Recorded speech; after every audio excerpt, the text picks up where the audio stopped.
everyone. Welcome back to Quiet Please. We are very, very sorry that this episode is coming out a day late, but it's not our fault.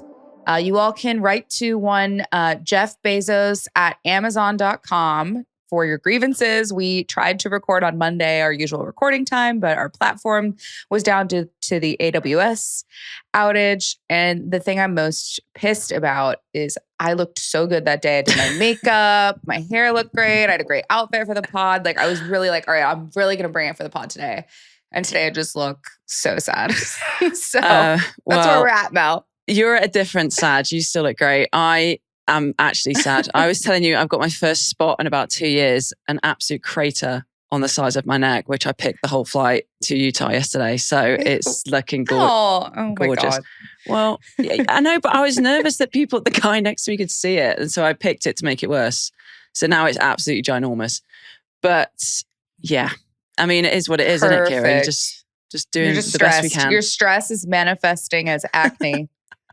I know. And I've got one on my chin as well somewhere, but I've covered that one up. But this one on my neck is pretty savage. And they hurt on your neck as well, don't they?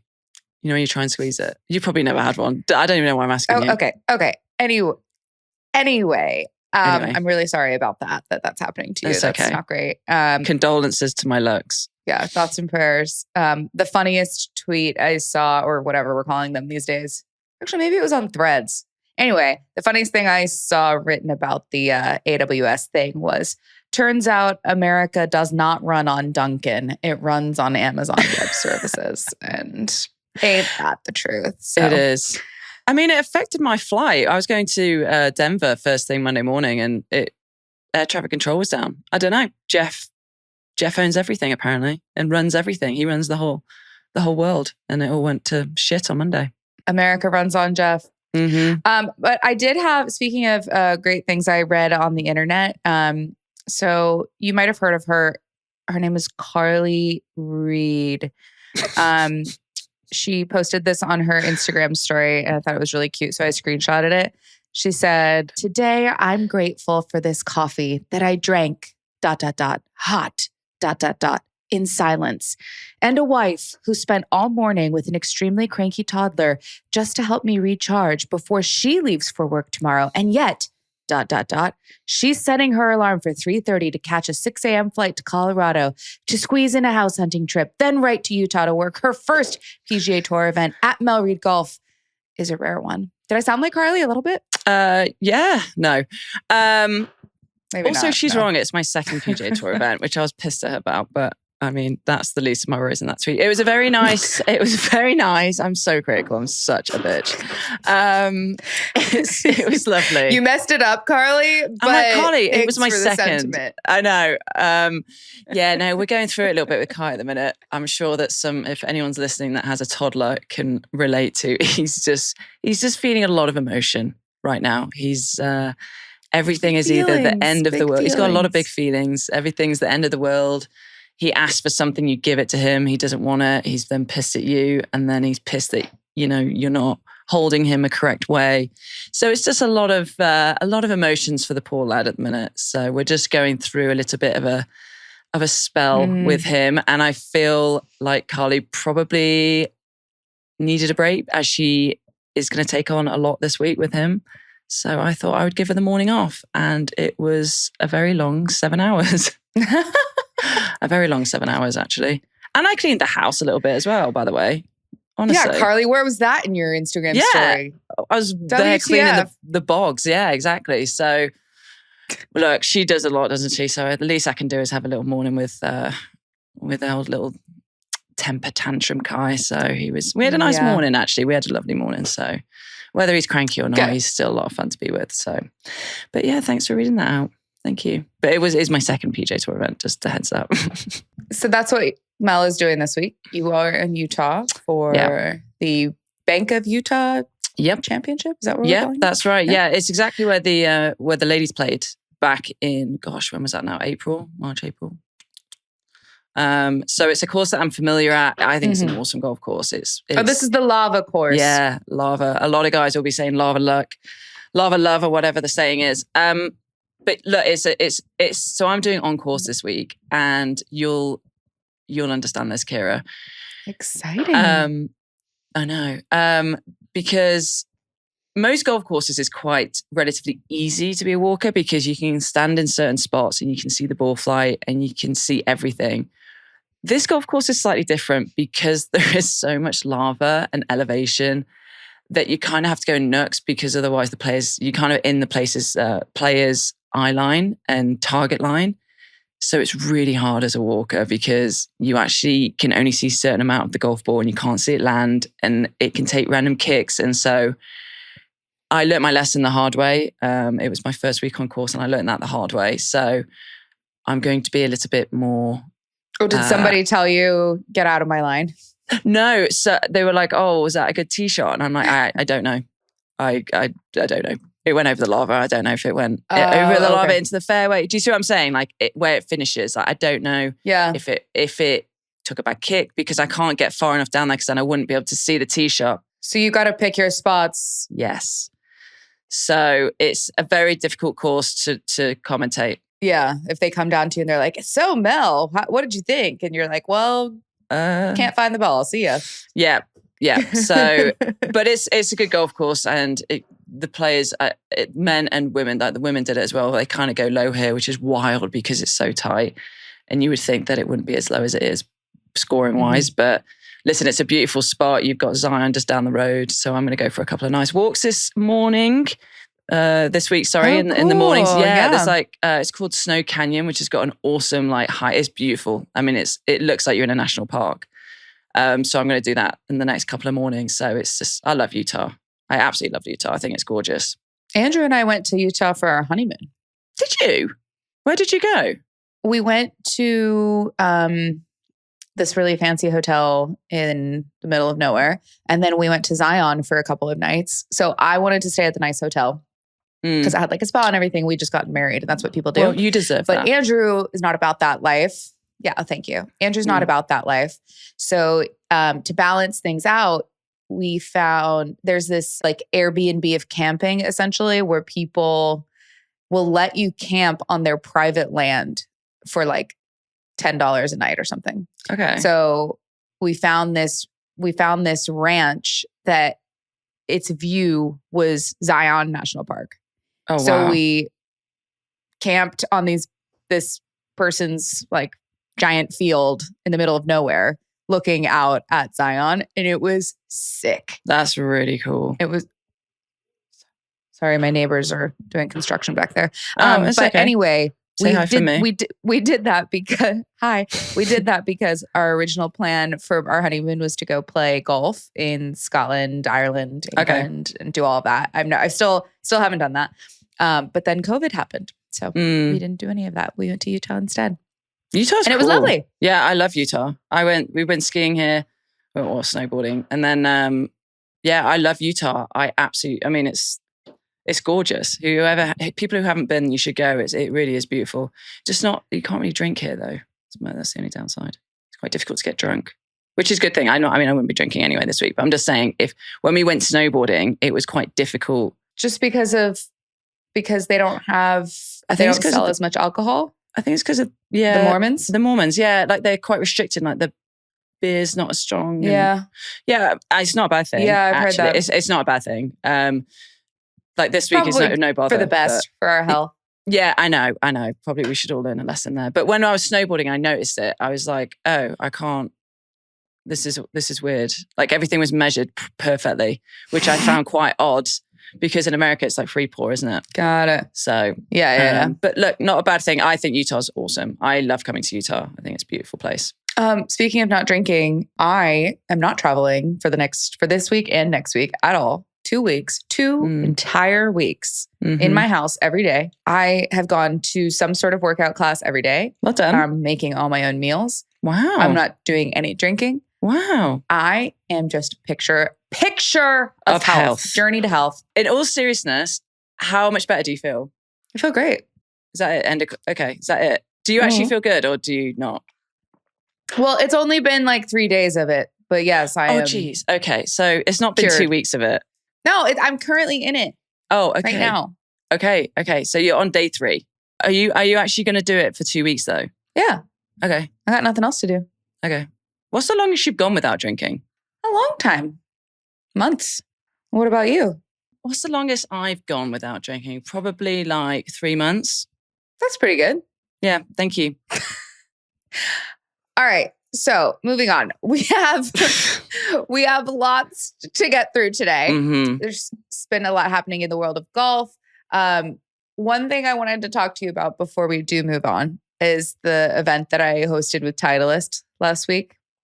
It looked very cool. Thank you. Yes, which was super sick. And a lot of the girls that were at the event listened to the show and were very excited to tell me that they listened to the show, which was really sweet. So I just wanted to say specific thank you to Gabby, Cassie, Lisa, Mika, Tiffany, Kristen, Liz, and Elsa for all coming out to Oceanside, to TPI, to this day of golf fittings that Titleist let me host. And they all got to go through like a full fitting, professional fitting with an expert fitter. They got to do like the full, if anybody listened to our Dave Phillips TPI episode, the full Dave Phillips style, Greg Rose style body assessment. They got Evoke wedges fitting. Then Titleist just like went above and beyond with like merch, and they hosted a putting contest for us. We had charcuterie, we had pizza, we had wine. We got to play the short course, and like the Daniel like runs the facility at TPI and does all the hospitality, and he was like driving around in the golf cart with the charcuterie for everybody. And we were like, wow, this is a woman's dream. Like guys like a cart girl, and we got a charcuterie boy. And yeah. I love a charcuterie, by the way. Most epic. Like it was so perfect. The sun was setting in San Diego. Like it was so gorgeous. Vibes were amazing. Everybody was just so happy to be there. And it just was like one of those when you capture that magic that getting a group of really cool women together to play golf always brings. It was really special. So I wanted to make sure to share about our experience. I thought that was really cool that you did that as well, because a lot of this stuff happens with men's stuff, doesn't it? But it doesn't happen very often with women. And so I'm proud of you, Kira. I thought that was a very cool thing to do. Very cool way to get women excited about golf. Who doesn't love a fucking charcuterie? How do you say it? Charcuterie? Charcuterie. Yeah. God, I love a charcuterie. Char. I always say it wrong. I say charcuterie. You can say it however you want. Thank you. A meat and cheese board, a bit of olives. So yeah, I think that's awesome. And fair play to Titleist, by the way, for stepping up and making everybody feel great. So well done, Kira. That's an awesome thing for you to do. And I'm sure all the ladies absolutely adored it. So good for you, girl. I think so too. Thank you. Now we can talk about all the other things. Okay, so we've got that over with. No, then we got the important thing with first. Okay, go. Well, I didn't want to get too far into the show without mentioning it because it's been at the top of my mind. Yeah, and it's important. All righty. So let's rewind a little bit in the week of golf. We know that we're a day behind, but still wanted to make sure we got to talk about all of these things. Tommy lad in India. Tommy. Yes. Have you ever been to India? No, I haven't. I would like to do that. Yeah. Have you? Yes, I have, actually. We played an LET event there years ago, I think 2014, 15. And honestly, like the people there are so lovely. The golf course that we played, have you ever seen that golf course that they used to play? I think the DP World Tour used to play there. It's like horrific. It's not horrific, but it's like, it's a really quirky design. Like the 17th hole is like a wedge for your second shot, and it's like plays 40 yards uphill. And it's got like rocks everywhere, and like outbounds is like 2 feet away from a certain green, and it's just like my idea of hell. But the people are awesome. I absolutely loved visiting India. They treated us like royalty. Yeah, it's like the one place that my dad has always wanted to go is India. Like it's just, I can't say enough about everybody. It was so lovely there. But yeah, Tommy Ladd won there. They had a really good field. Rory McIlroy was there, Shane Lowry. Ben Griffin was there, wasn't he? He was. Yeah.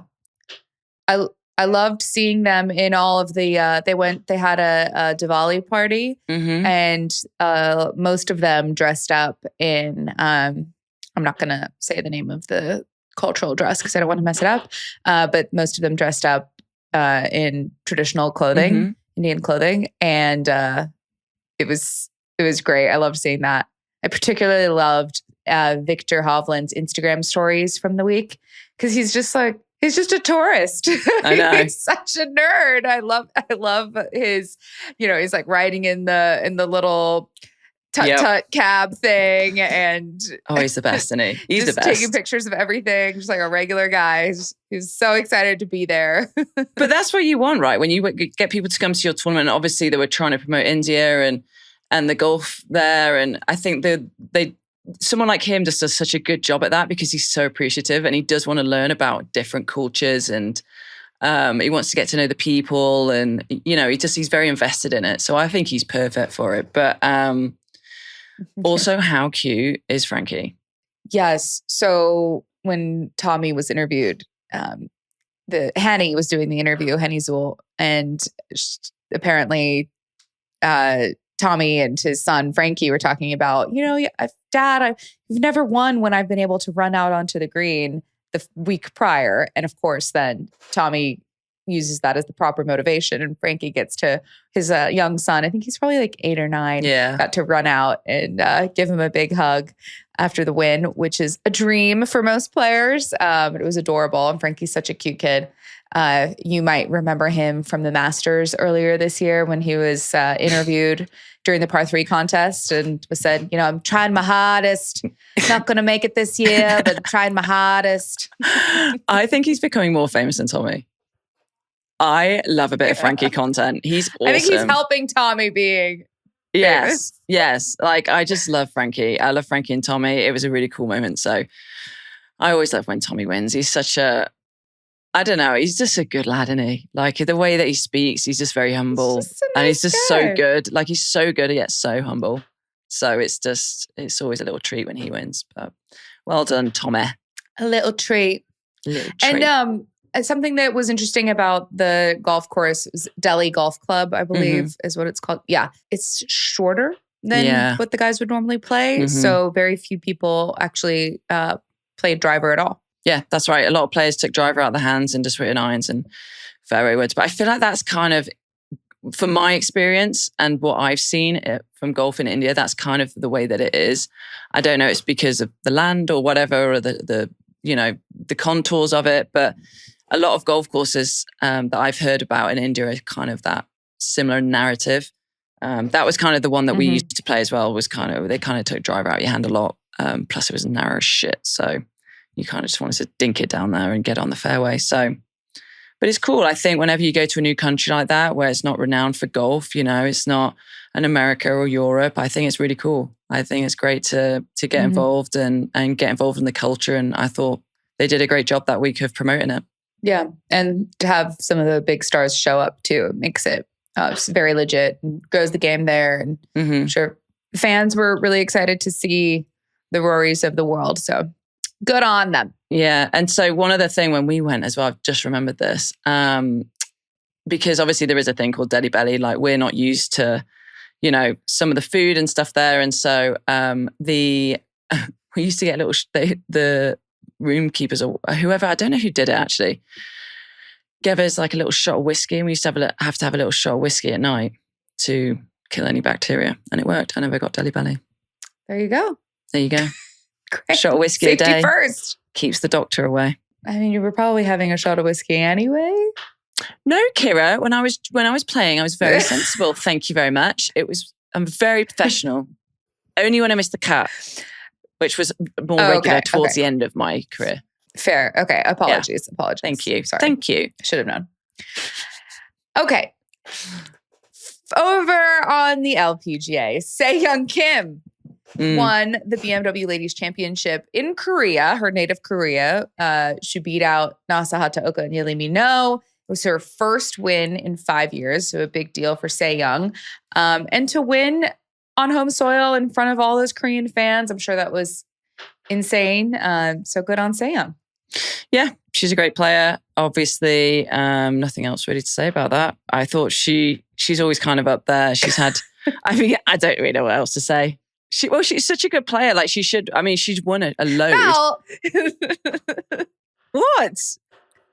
It's awesome. Okay, she did great. Well done. She's so good, Kira. Like, I expect her to win multiple times a year. I really do. Like, that's how good she is. Why hasn't she won? I don't know, because everything's so bloody hard to win on the LPGA. I don't know. I don't know if it's harder than the PGA Tour. We'll get into it at the end of the season because we had so many different winners. I don't know. But she's such a good player. Like, I don't think she's ever missed a cut. I think she's missed like one cut. Like, honestly, she's so good. She's had a caddy on the bag, Paulie, for a long time. Like, he's a great lad as well. Just a good team. So yeah, I'm very happy for her. I think she's a bit quirky as well, which I like. Like, her golf game is a bit quirky. Like, she kind of hits balls off balance and like weird follow throughs, and it's a bit like a Scotty Scheffler-y kind of vibe. And so I've always been a big fan of Se-Young Kim. She like proper stares the shot down as well. Fun fact. Really? Like, if she's putting, she'll just like stare at the hole and then put. Whereas a lot of players actually, she does it right. A lot of players kind of stare at the ball too long. But anyway, we'll get into that another time. But I'm very happy for her. She's a really good girl. I love Se-Young. Used to love playing with her. Very talented, and I'm really happy she got it done after 5 years in her home country. And then it's International Crown this week as well, isn't it? Yes. Okay. So tell us about International Crown, which I believe is also going to be in Korea. Yes, it is. So it's 8 teams. This week? Yeah, it's changed a little bit because you used to have to qualify, but it's like this year it's USA, South Korea, Republic of Peoples of China. I've said that wrong. China, Sweden, Australia, Japan, Thailand, and then a world team. What was the last one? Sorry. A world team.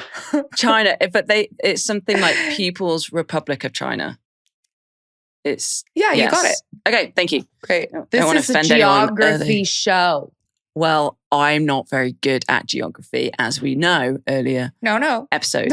Because of early episodes, if you don't know what we're talking about, please go back to our very first episode, actually.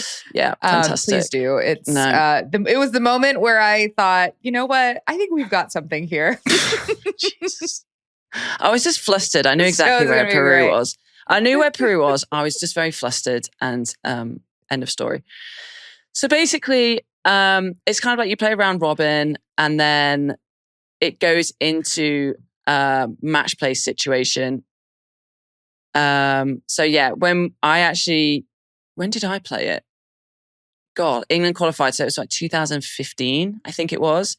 And so on my team was Holly Clyburn, Jodie Hewitt, and the one and only Charley Hull. And this is a funny... God. Do you know this story about International Crown? Can you remember it? I don't know. You've told me so many Charley Hull stories at this point that they kind of run together, but I'm sacked. Okay, so first of all, International Crown happens once every 2 years. It is. I think it's 2 years. So it's a really good opportunity for, players that aren't part of Europe or America to be in a match play kind of situation like we do at Solheim. Okay. But it's obviously more than 2 teams. Anyway, long story short, we were playing in Chicago, and Charley was going to Ibiza the week after International Crown. Now, in Chicago at this time of year, it was in the summer. It was, 100 degrees, really humid. It was really, really hot, like quite a demanding golf course. But she was more concerned about Ibiza and about looking good for Ibiza. So let's just say she wasn't maybe getting the calories in and the nutrition and hydration in that she probably needed. And she was like working out like an absolute beast in the evening, like going on the elliptical for like an hour just to kind of get like the 6-pack showing a bit, right? So I kind of like noticed it, and I said, Charley, you need to like, it's so hot, like you need to have some carbs, basically. Like, you are eating, but you're not eating any carbs. Anyway, long story short, we are playing Japan, and it's a 4-ball, so best ball. Okay, so like it's a very, like it's a fun format, but you have to shoot low. Now I've played like dog shit. Okay, the first so bad the first 3 days. I played with Charley like the day before, and she basically carried me. Like her back must have been so sore. So anyway, I wake up in the morning, I'm warming up, and I'm like, and I'm playing with Charley. I'm thinking, where the hell is Charles? And no sign of Charley. Anyway, so the captain at the time came up to me and said, oh, Charley's not feeling good. She's actually had to go to hospital. She's had like an asthma attack or something. I'm like, oh, God, okay. What? Yeah. So she basically was really severely dehydrated. Like, she was dehydrated and she'd overdone it. Basically, what had happened. But I wasn't aware of this at the time. Now, Kira, when I say I was playing bad, like, it was really fucking bad. And I had to play against these 2 Japanese players on my own. Okay? Like, on my own. Yes. There's not a way to shuffle it around so you get a partner? No, well, who else would be there? There's only 4 players and the other 2 are playing with each other. They're playing. So I just remember going down the first... The envelope rule. Right. So I remember going down the first hole and I parred it and they both missed their birdie putts. And I thought, thank God, yes. I can't lose 10 and 8. Like 9 and 8 is fine, but I can't lose 10 and 8. Right. What happened? So I kind of keep playing and I'm like, oh, I've made like a birdie. I'm like, oh, okay. So I'm like all square through like 4. And then I'm like, oh, okay, this is going a bit better than expected. I took them down the 18th. Oh my God. Yeah, they hold like a 30 footer on me on 17 to tie the hole. And then I birdied the last and they hold like a 20 footer. They were 1 up going down the 18th. I birdied the last and then they hold like a 20 footer on top of me to win 1 up. But I took them down you're the last. such a baller. No, I don't know where it came from, but like I was holding shots from the fairway. No, I was holding shots from the fairway. And then I played dog shit again the next day. But anyway, so I get in. Obviously my main concern is Charles, right? Because I'm like, God, is she all right? So I go to a hotel room and she goes, oh yeah, can you get, I said, do you need anything? She was like, yeah, can you get me some pistachios? I was like, that's so fucking random. So very specific. Yeah. So I was like, yeah, sure. And I was like, right, you okay, Charles? She, yeah, I'm fine. I've had a drip in me, blah, blah, blah. I'm all good. I said, okay, well, eat some food and try and get some liquids in you. And you'll be right as rain tomorrow. Dr. Mel advice. And so we're in the press conference the next day. And we're just like, the guy was obviously one of the reporters was asking Charley, like, hey, how are you feeling? She says, I'm feeling great. And they said, what kind of, did you take any, medicine? And basically, how did you get being able to play today? And Charley goes, yeah, I had an IVF.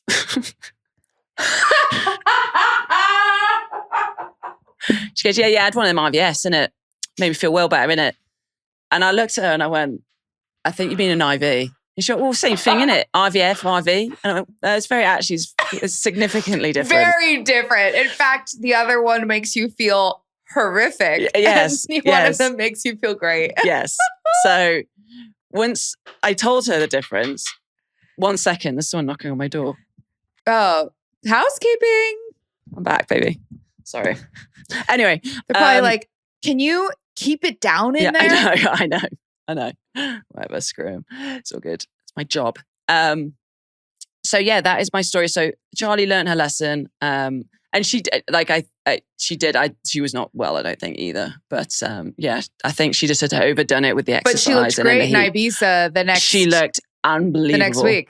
Which is the main thing. So hot. Which is the main thing. Worth it. Yes. Which was totally worth it. So with good her for you, IVF. Charles. Good for you, Charles. Yeah, with IVF as well, treatment the week before. Fantastic. So wow, that's really impressive. Yeah. That was my international crown story. So this week, you too can have fun. And is she playing? England she's qualified? In the world team. Yeah. No, England didn't qualify, but they've changed it up a bit. So now it's like a world team. Okay, cool. Yeah, but honestly, people check it out. It's actually a really fun event. I loved playing in it. It's really cool. Whenever you get to represent your country or your continent or whoever it may be, it's just a very proud moment. But it's a really cool format, and it's cool that you get to see the Korean girls and the Thai girls playing match play against other countries and teaming up in foursomes and four balls. So definitely go and check it out. It's honestly a really good event to check out. It's cool to see the Korean girls and the Thai girls because we don't get to see them playing match play in a Solheim format. And anytime professional golf cannot be 72-hole stroke play is great. The same thing every week can get pretty boring and mundane. So love to see a new format.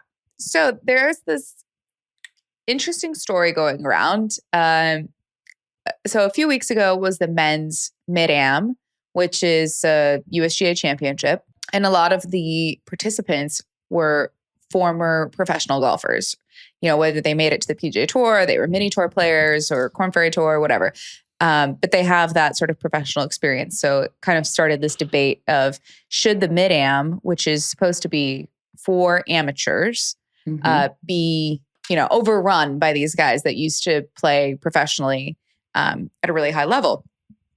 And Colt Knost, who you might know from CBS, he has a podcast, and he also played professional golf for a really long time, made hundreds of starts, millions of dollars on the PGA Tour. And he said maybe he would try to get his amateur status back and compete in the mid-am. And for him, famously, the winner of the mid-am traditionally gets an invitation to the Masters. And he, as an amateur, won the USAM and the US Public Links and declined his Masters invitation at the time in favor of beginning his professional career, which he says was the best decision because he ended up winning on the Korn Ferry Tour, getting his status on the PGA Tour, and the rest is history. But he never made it to the Masters. So for him at this point, playing in something like the mid-am would probably be his only opportunity to get into the Masters. So as you can imagine, this started a massive uproar online of if Colt were to try and play in the mid-am. Of course, it would take him probably years at this point to get his amateur status back because it's correlated with how much money you made as a professional. So this is like when we had Hallie on and she wanted to get her amateur status back because she wanted to try to qualify for the mid-am. And they were like, oh, you can have your amateur status back right away because she never made $1. She made like $12. Golfer. Yeah. But we love you, Hallie. But Colt, love Hallie. But Colt made over $4 million. So anyway, that's the story. I mean, I think this is like if you were to try and play in the mid-am. Like, I don't know. That's it's kind of an interesting question. Well, there's two things about that. I wouldn't want to, first of all. So that would be my answer to that. Look, I think that, I looked at it into a little bit more depth into it. And I think last year, 6 of the 8 quarterfinalists in the mid-am were reinstated professional golfers back into amateur ranks. I'm a bit torn between it, if I'm completely honest. I feel like, Colt chose to play as a professional. He's had his opportunities, to get in Masters and all these big events. The mid-am is for a very, very highly skilled, highly dedicated golfer that either didn't quite make it into professional ranks or chose not to go into professional ranks and chose to, choose another direction in their careers. And I just think that it's a cooler story, from the dentist in Oklahoma that wins the mid-am and gets into the Masters than it is for somebody like a Colt Knost who has had many opportunities to try and get in the Masters and didn't quite get there. Is that right? Like he's never played a Masters, right? No. Yeah, he never played. But he's had many opportunities. And so I get why he wants to do it. And I don't necessarily, I understand why he wants to do it. And I don't necessarily think it's wrong. But I think it's a better story that, like I said, like the Joe Blogs gets to qualify for the Masters and it literally is the coolest experience of his life. So that's where I'm at with it. I can see why people get upset, the fact that Colt has said that, but at the end of the day, like he's entitled to it as well. Like he's going to follow the rules and if he wants to, he can get his amateur status back. I agree on that. I just don't think that it fits like the spirit of what that spot is for the Masters. The reason that they give that spot is part of their kind of grow the game initiative. And, that's why they have a spot for the winner of the US Amateur, the winner of the Asia Pacific Amateur, people from very different walks of life of golf to have a well-represented field that reflects the world of golf beyond just your professional golfers of the world. So I think that in that regard, he doesn't necessarily fit the ethos of what the mid-am winner should be. Yeah. However, if he's within his right for the rules and the USGA grants him his amateur status back, then fair enough, fair play to the lad, as you would say. But the Masters also, just because they have traditionally given an invite to the winner of the Mid-Am, doesn't mean that they would have to keep giving an invitation to the Mid-Am. So he could go through all of this, and then the powers that be at Augusta could say, not this year. Actually, we're not going to extend our invite this year, which would be tough. That would be devastating, wouldn't it? Can you imagine? But no, I think you make a good point. I think it's great for golf to have these types of discussions, and it's like a fascinating, philosophical conversation.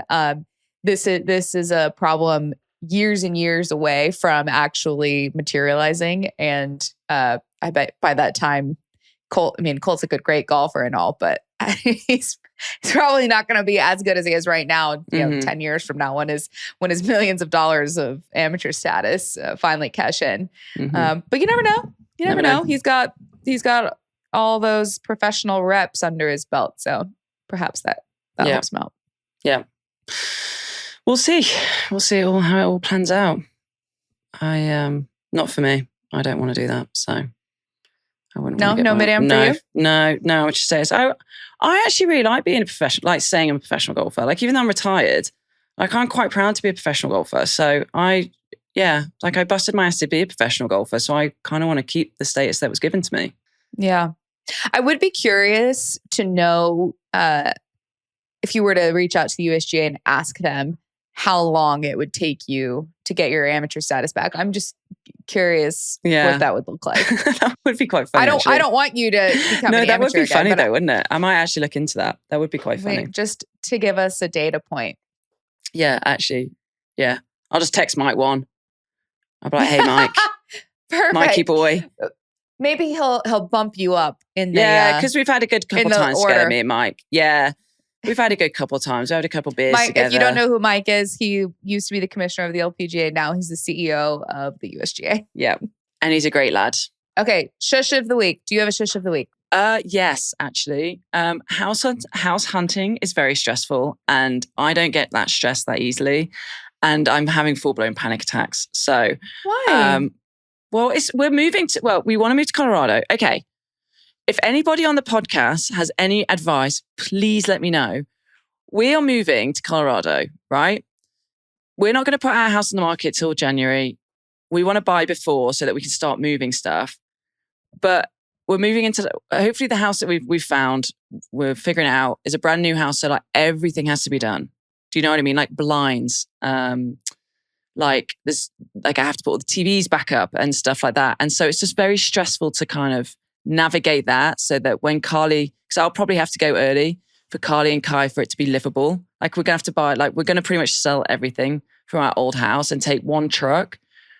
But I need things to kind of already be there for Carly and Kai to come. And then I also don't need our house to look empty to sell. So it's quite a difficult. Does that make sense? Okay. So how about we hire a stager for your house in Florida for when it's ready to sell, and they come in and stage the house. Oh, that I didn't think. You know what that is? Yeah. We're gonna solve this right now. Okay. So when you decide to move all of your stuff to Colorado, you'll get all of your stuff out of your old house. You'll hire a very affordable stager to come in and do like basically an Airbnb setup in your house. It'll take them a day. It'll cost you like $700. It'll be fine. Okay. In Colorado, we will hire a nice designer person, or you can hire somebody on the internet and they can order everything for you. Tell them what you want. They'll manage the entire project. This is my key to life. It's just throw money at the problem. Okay. That's kind of not what we want to do, but thank you. This is like what we're trying to not do, Kira. Well, no, there's an affordable way to do it. Okay. Well, yeah, I would like some advice, please. Yes, because it's stressing me out, because I know that I feel like I'm going to have to do everything and it's stressing me out. Yeah. I mean, I feel that because I do a lot for our house. That's just my lane. It's my thing. Yeah. Not because I'm the woman in the relationship, but because I am psycho and want things to look a certain way and care more. So Andrew's like, okay, well, if you care about this, then you should do it. I'm going to get on this. You don't need to have panic attacks about it. It'll be fine. And it'll also like take some time. As long as you have the basic furniture in there that's livable, and then the other stuff that you can work on over time, it's okay. Yeah, okay. Right, sorted. Okay, I'm going to call you about this in about 3 weeks. I'll call you about it. I'll call you about it. Okay. Wait, Thank you. even just to talk through your feelings about it. Yeah, that would be great. Thank you. You can be no panic attacks. Like, look at Everything's this spot. okay. This is what this spot is from. Yeah, I know. Yeah, that's your anxiety Colorado spot. I know. Oh my God, what should we name her? Denver. Okay. Denise. Golden. Denise is good. Denise. What a bitch. Honestly. Bloody hell. Doesn't Denise know you're supposed to be on TV this week? Well, actually, thank God I'm not. I'm not on TV, am I? Because I'm walking. Thank God. Can you imagine, Kira? Yeah, but you never know. They might put you on camera for a report. Which they love to do. Yeah, I'll make sure that you it's might not have on to that do the side. interview. I'm going to have to do it this Can you side. imagine if you had to do the winter interview? No, I'm going to get one of them pimple patches, but I'm going to have to do it with my left hand. Yeah. So we can figure it out, Kira. It's TV. You got to do things on the spot, haven't you? Quick thinking. Boom, boom, on boom. On the spot. Ray. Very clever. Fucking hell. Okay, what's your shush of the week? Okay. Do you wear an aura ring or a whoop or anything like that? No. So Carly wears an aura ring. She is obsessed with it. I used to wear a whoop. I lost it. I actually need a new one. Yeah. If anyone is it Will Hillam? Who's the guy who owns Whoop? Will, what's his second name? Hillam? Wilhelm? I don't know. Anyway, if he's listening, please send me at one. Will, That'd be great. at Whoop. Yeah. At Will. And then I wear a garment occasionally, but I can't wear things. I rip them off in the night. So I literally rip them off. Like I can't wear my ring or anything. I throw it across the room when I'm asleep. So no, I don't. So that was a long answer. Dangerous. Carry on. No, I know. Okay. A simple yes or no will suffice. Okay. No, not really, but I should. Okay. So I wear an aura ring, and I have been using it to track my deep sleep. So my deep sleep stats are really, really bad. So my shush of the week is my deep sleep. And I have been doing everything, trying everything. I don't know if you have thoughts, but I was taking magnesium supplement pills, and then I switched to a magnesium supplement powder to put in water, and like maybe that's better with the absorption. I used to read before bed. I've stopped reading before bed. I made sure I wasn't watching TV before a certain amount of time. I optimized the temperature, the noise machine, the blanket, everything. I've done everything I could possibly think of. And my deep sleep is still shit. I literally woke up this morning and it was you only got 38 minutes of deep sleep last night. You're supposed to get at least an hour and 20 minutes to be okay. And I feel like if I could just hack this one thing, I'll feel so much better in life. And I can't friggin' hack it. It's not it. So a couple things, actually. I don't sleep well on magnesium. It has an opposite effect on me, which is kind of odd. I sleep really bad on it. So maybe that. Number two, if I'm really struggling, I don't know really. I mean, I used to meditate a little bit before bed, but I mean, I don't even do that anymore. My routine before bed, I need to get better. I'm quite bad. You know what? I'm not a meditator. It's just neither am I, journey. But no, okay. I'm just trying to give you my thoughts. Do you do breath work? See, it's all bollocks, really. I think we think too much. This is what I think. Okay, I think we think too much, and I think that we're all overstimulated, and we don't sleep as well as we used to, and so we just need to just maybe not be as overstimulated. Maybe just chill out a bit. That's what I think. You're Kira. telling me to calm the F down. Just calm the fuck down, Kira. Just chill. Just have you ever done them the Calm app? Have you ever done them stories on it? They do nighttime sleep stories. So good. Yeah. So the problem is I'm very story and plot oriented. So I stay up to listen to the story.